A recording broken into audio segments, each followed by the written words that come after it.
Outro olhar. A apresentação Kleber Benvenu. Olá, bom dia família Bandeirantes, bom dia para você que nos escuta na intimidade do rádio ou também que nos acompanha aqui pela internet. Na manhã deste sábado, no meio do turbilhão eleitoral, nós aqui hoje vamos lançar um olhar para outra dimensão, um olhar para a construção da paz interior, para uma jornada de vida virtuosa e produtiva. O assunto é filosofia, mais especificamente sobre uma escola do pensamento filosófico chamada de estoicismo. Você já ouviu falar? O estoicismo tem gerado muito interesse por parte de profissionais, empresários, pessoas comuns, enfim, gente que busca um bom modelo existencial. E para tratar desse assunto, eu convidei o jornalista Tomás Adam, que é empresário, especialista em gestão de reputação, não menos importante, sócio da minha empresa, a Critério, também meu amigo.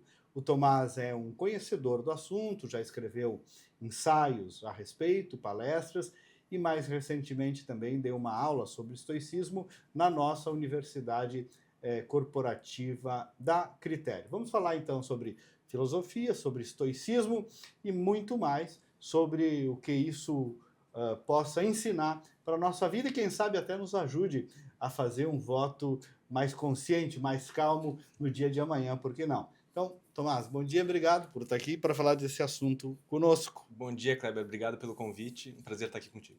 Tchê, primeiro, tu não é um profissional da área da filosofia, né? Claramente. O que te fez, o que fez te interessar por esse assunto? Exatamente, Kleber, na verdade eu não sou nenhum filósofo, né? Nunca fiz parte de nenhuma graduação de filosofia, etc. E também não sou um historiador, né? Não estou aqui para falar sobre grandes nomes ou para contar a história da filosofia estoica, mas sim, enfim, acho que eu sou, em primeiro lugar, né, um leitor do assunto, um tema que eu já tenho acompanhado e lido a respeito há algum tempo. E para além de um leitor, acho que o que me conecta também contigo, eu sou um jornalista, e acho que a grande qualidade de um jornalista é saber, talvez, resumir alguns assuntos, fazer uma correlação prática com a nossa vida, e é isso que eu tenho feito, inclusive, né, Kleber, no nosso dia a dia da Critério, muitas vezes a gente lida com gestões de crise, gestão de reputação, marcas, pessoas, né? Tensão lá em cima. Tensão lá em cima, eleições, então a gente acaba também fazendo correlações práticas entre o que eventualmente uma filosofia antiga, uma filosofia clássica como o estoicismo pode nos ensinar, pode trazer para a nossa prática do dia a dia mesmo. Ô Tomás, como tudo, né, o estoicismo também, modernamente, em alguma medida, virou uma modinha também, mas é uma filosofia milenar, né? Eu queria que tu conceituasse, explicasse para nós, começando por aí, o que é a filosofia estoica, o que é o estoicismo. Perfeito. Eu vou tentar ser bastante sintético aqui. Fica à vontade. Isso.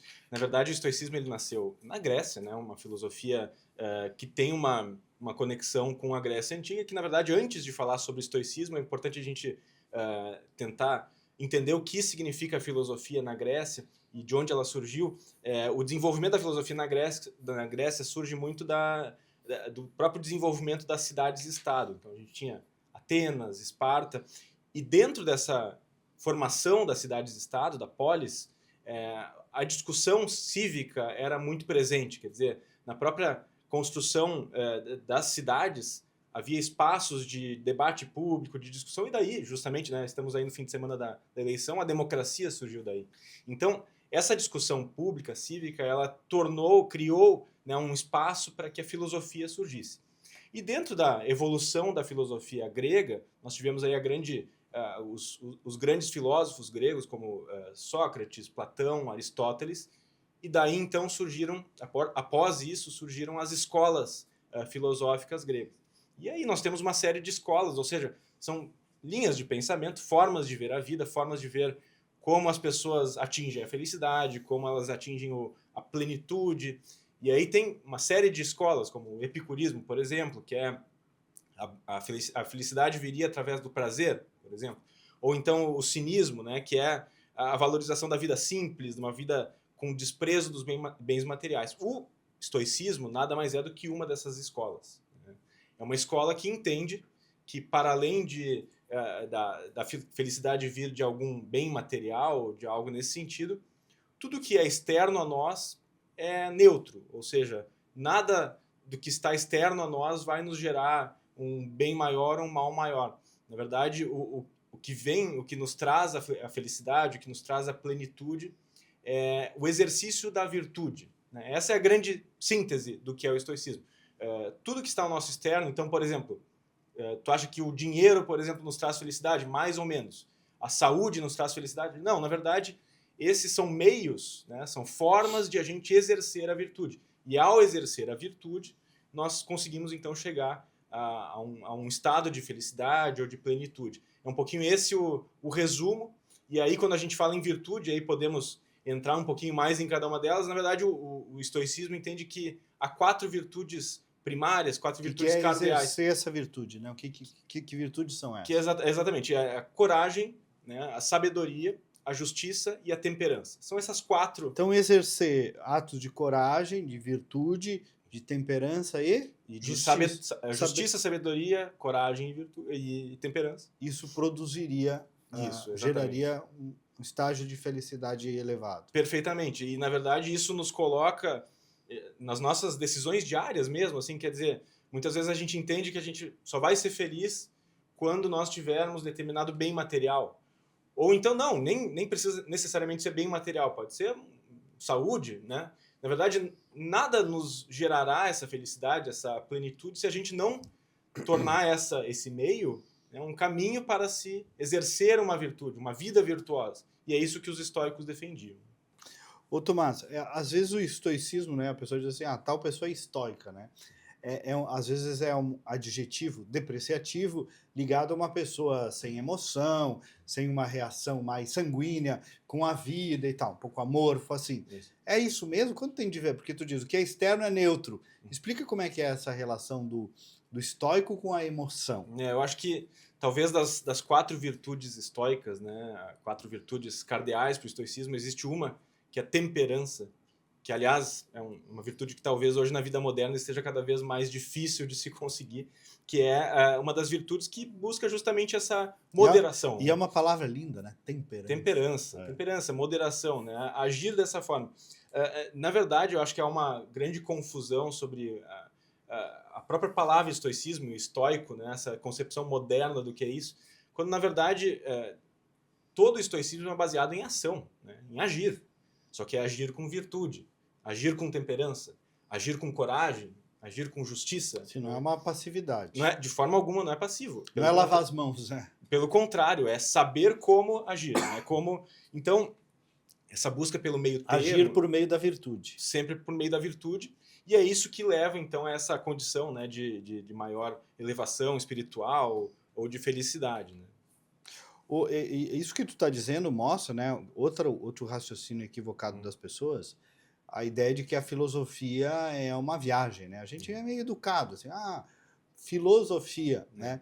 E a filosofia tu está mostrando que tem a ver absolutamente com a vida prática. Por sinal, ela só faz sentido, tudo só faz sentido com a vida prática, Só né? faz sentido. E é muito importante, inclusive, esse espaço, né, desse debate. E eu, até como jornalista, imagina, é um assunto que teoricamente, assim, tecnicamente não estaria no meu... Mas eu acho isso completamente equivocado. Eu acho que cada pessoa, e mesmo com maior ou menor grau de instrução, pode e deve pensar em como a vida faz sentido, né? Como que a gente deve agir de forma mais adequada na vida, com mais virtude. Filosofia é isso, e o estoicismo especificamente é uma linha filosófica, uma escola filosófica, uma forma de pensar que é muito baseada nisso, né? Em colocar as coisas em prática, entender como e de que forma a gente consegue agir com essas virtudes. Né? Me dá uns exemplos, Tomás, o que na vida moderna, contemporânea, a indução à filosofia estoica consegue te ajudar a colaborar no teu cotidiano da vida moderna? Eu acho assim que o estoicismo, como tu bem colocaste, Kleber, ele tem diversos exercícios e formas de pensar de forma bastante prática. E existe um que é muito central na defesa e no conhecimento estoico, que é uma certa... até uma frase de um livro de um pensador muito basilar do estoicismo, que é Epiteto.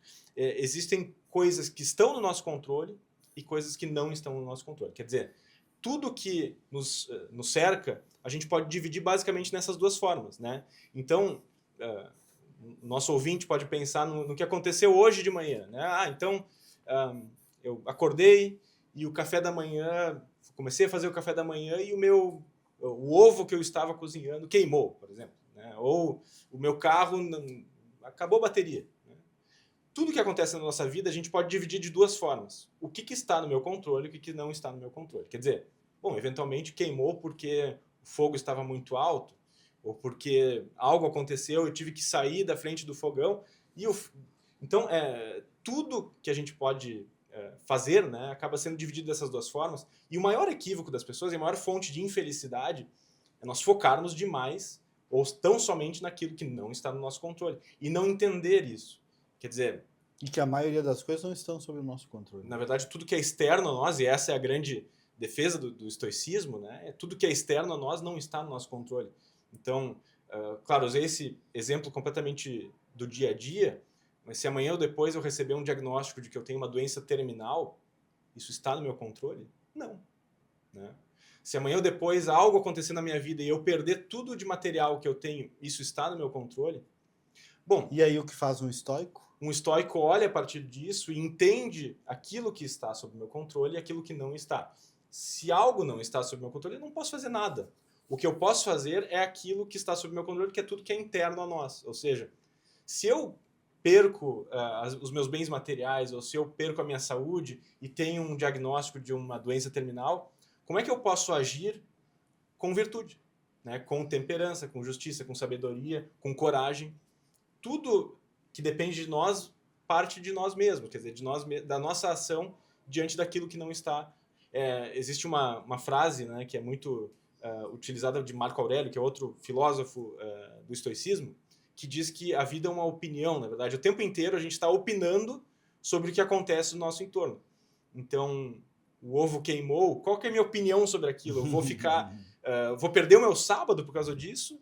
Ou eu vou, eventualmente... Naturalizar, sublimar. Exatamente. Vale para o ovo e vale para a nossa saúde, para o nosso dinheiro, para tudo que nos é externo e que não está sob o nosso controle. Tem até uma expressão que eu estava vendo, né, no estoicismo, apateia, né, que significa falta de paixão, o estar sem paixão. Como é que é essa dinâmica da paixão? Seria algo negativo mesmo? Como é que o estoicismo encara? É engraçado também toda essa concepção moderna de algumas palavras, né? A própria palavra apateia, hoje é entendido como apatia. O que significa apatia hoje? As pessoas pensam em apatia. Um sujeito apático é alguém que tem uma falta generalizada de interesse, que não consegue ter sentimentos e tem uma indiferença. Na verdade, a apateia vem de apatos, né? A, de ausência, né, ou sem, e patos, que é paixão. Né? E essa apatos, ou apateia, significa liberdade da paixão. Né? Liberdade desse sentimento apaixonado que muitas vezes acaba obnubilando, né, trazendo uma certa dificuldade de entender o que está acontecendo na nossa frente, que é muito o caso da paixão mesmo, paixão no sentido negativo mesmo, que é... A paixão que cega. A paixão que cega, ou que nos traz dificuldade. Então, na verdade, não é a ausência de paixão, mas sim é compreender a nossa paixão, e compreender o que está nos deixando apaixonado naquele momento e conseguir separar. Bom, com racionalidade, com temperança, com coragem, como é que eu posso lidar com as ações que acontecem no meu dia a dia? Então, muitos exemplos concretos a gente pode trazer. A pessoa pode eventualmente se apaixonar por um carro, ou por uma casa, ou por algo, e isso pode inclusive nos gerar ações positivas, né? Eu posso, a partir desse desejo material concreto, me tornar um profissional melhor, buscar uma estabilidade financeira maior, quando na verdade a gente precisa entender que eventualmente essa paixão pode nos cegar e pode nos trazer vícios em vez de virtudes.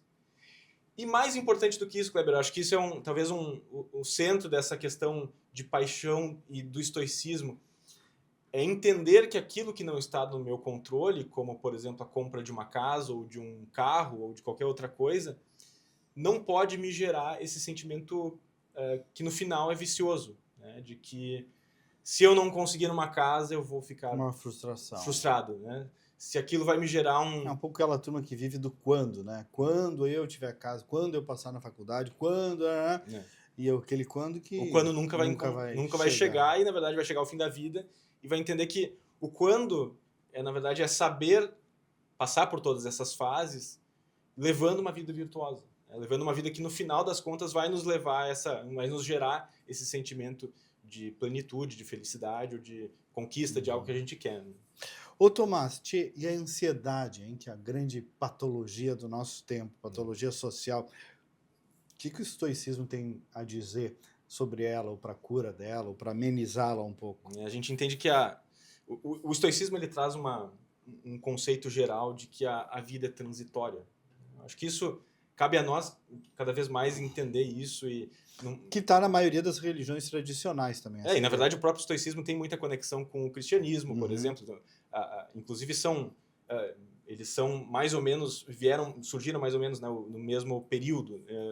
E na verdade essa compreensão de que a vida é transitória, ela nos traz também um entendimento de que é preciso viver no presente. Ou seja, isso, e um pouquinho do que tu trouxe no início, né?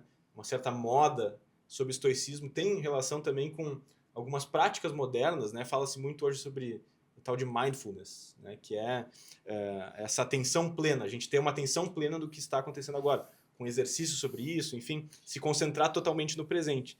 E isso vem de muito mais tempo, né? Vem justamente dessas estratégias fundamentalmente estoicas, né? Que existem. E quando a gente fala sobre ansiedade nada mais é do que um desejo, né? O desejo do que a gente quer fazer no dia a dia, o desejo do que a gente busca para nossa vida, o desejo do que já passou e a gente fica remoendo isso no dia a dia, né? Então, na verdade, essa atenção plena, essa busca do presente é uma resposta estoica, né? Acaba sendo uma resposta para fazer frente a essa ansiedade, né? Fazer frente a esses problemas. Então, o desafio, claro, né, Kleber, eu não quero ser um santo aqui e dizer que isso é o que eu faço no dia a dia, porque não é verdade, né? Acho que o grande desafio nosso aqui é buscar isso, buscar essa vida no presente, essa compreensão do que está acontecendo agora e tornar isso, tanto quanto possível, um fluxo contínuo da nossa vida, né? Uma coisa que vai nos gerando o tempo inteiro, né, essa busca por algo do presente, sem pensar tanto no passado e sem pensar tanto no futuro. Ô Tomás, sabe que todos esses parâmetros, essas bases que tu trazes, eu comecei falando que tu és um especialista em gestão de reputação, e fiquei imaginando esse acúmulo do estoicismo para os desafios de gestão de crise, né? Porque gestão de crise é muito isso, separar o externo do interno, que depende daquela empresa, o que não depende dela, viver o presente, né? Deve ter uso prático isso também, né? Também nesse caso. Totalmente. Né? A gente, dentro de uma gestão de crise, né, um dos pontos principais e iniciais de uma gestão de crise é nós saber, primeiro, identificarmos o problema, quer dizer, um autoconhecimento fortíssimo, né, que é também um ponto fundamental do estoicismo e que justamente nos coloca nessa dicotomia, né? O que do problema, da crise que está acontecendo depende de mim, dependeu de mim, o que não tem relação com a minha ação, né? O que eu posso fazer para eventualmente acabar com aquela crise, o que eu não posso fazer. Então, sempre essa questão. E acho que em qualquer gestão de crise, a gente precisa colocar em perspectiva também uma questão de tempo, né? Acho que isso cada vez mais, sobretudo em crises que ocorrem na internet ou que ocorrem em um meio...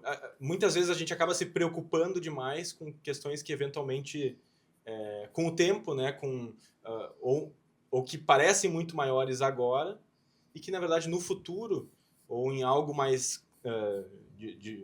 no decorrer da crise vai se dissipando e a gente precisa pensar numa construção maior, né? O que a gente sempre fala na Critério, na verdade, que eventualmente algumas batalhas da crise vão ser perdidas, mas a guerra como um todo precisa ser vencida. O estoicismo, de alguma forma, também faz frente a isso, né? A gente vive, claro, vitórias, derrotas do dia a dia, mas há uma visão de longo prazo, uma visão de plenitude mesmo, que talvez o estoicismo consiga endereçar, que faz muito sentido nessa comparação, né? A gente falou, claro, de gestão de crise, mas vale para a nossa gestão do dia a dia de reputação de marca, para a comunicação de qualquer marca, para a própria vida profissional de cada um de nós. Né? E para a vida cotidiana, inclusive. Vida cotidiana, exatamente. Ô, Tomás, tu falaste muito na tua aula na universidade corporativa sobre a questão de sublimar, né? Ano passado a gente já falou sobre isso. Lidar com a frustração de algo que não dependeu de ti e perpassar. E frustração pode ser coisas gravíssimas, né? Eu vi que quando tu falava isso na aula, tinha gente que dizia, não consigo, não, né? Esse é outro desafio do nosso tempo, saber não somatizar frustrações, não carregar para dentro da nossa alma e sim perpassar por elas, porque todos teremos, né? Eu acho, Kleber, que as pessoas hoje lidam muito mal com frustração, né? E não pensam em frustração.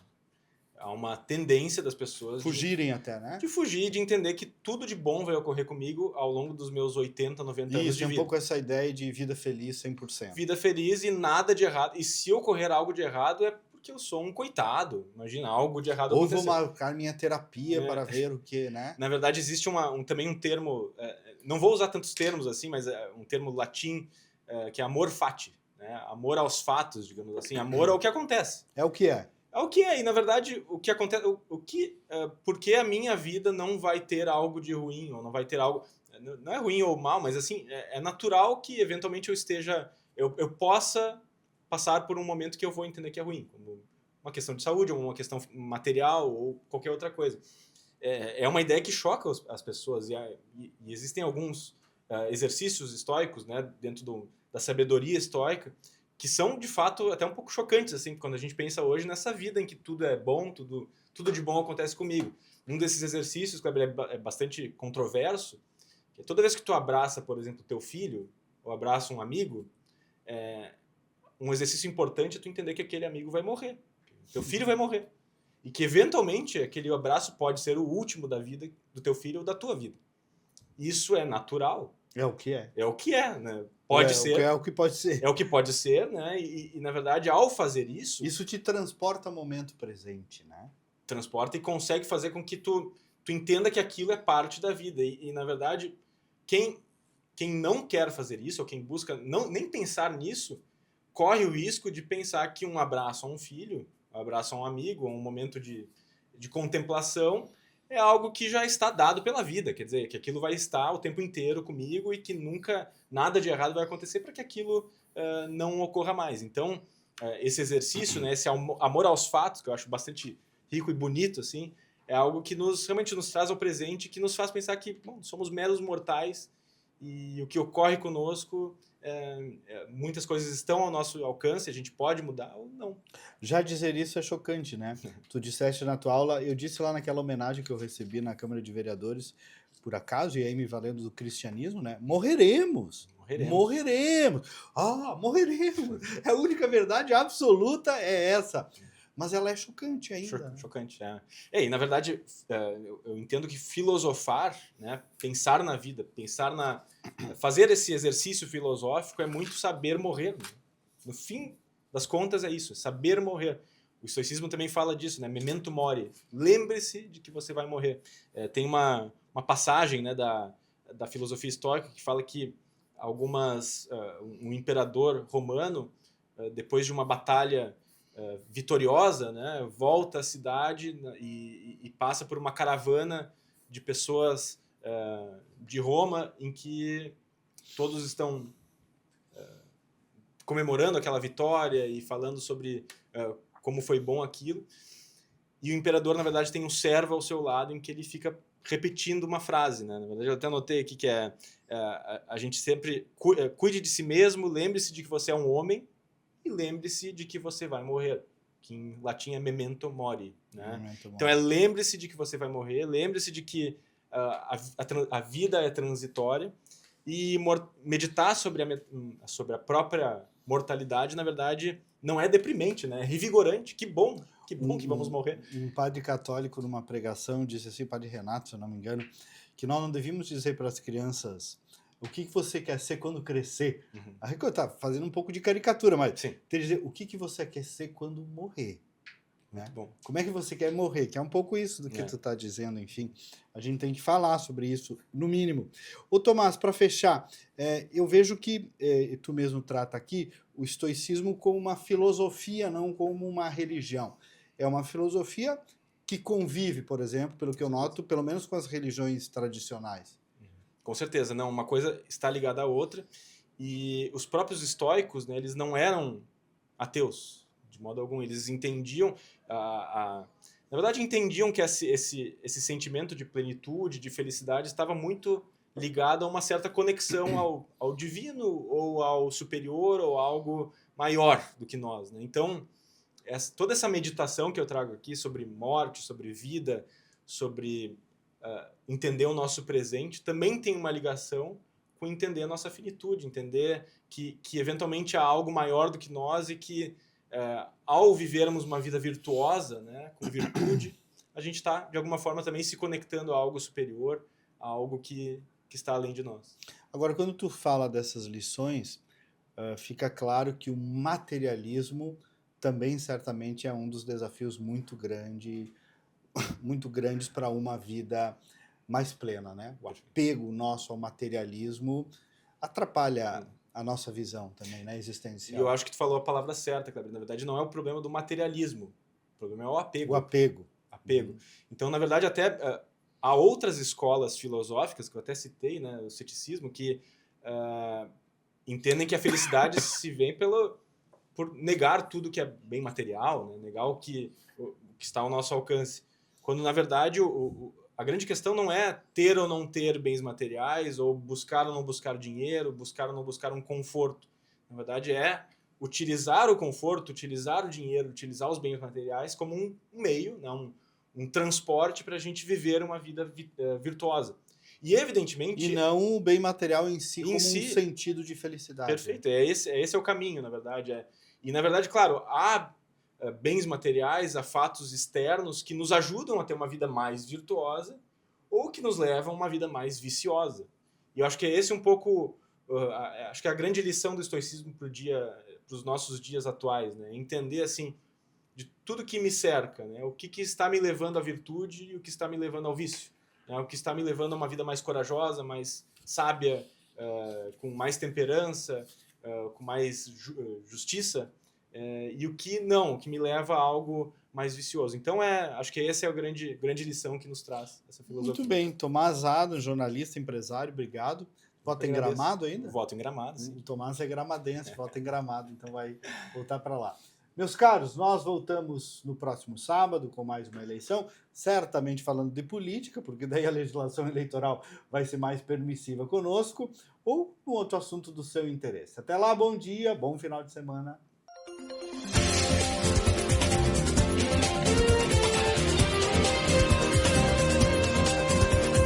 Outro olhar. A apresentação Kleber Benvenu.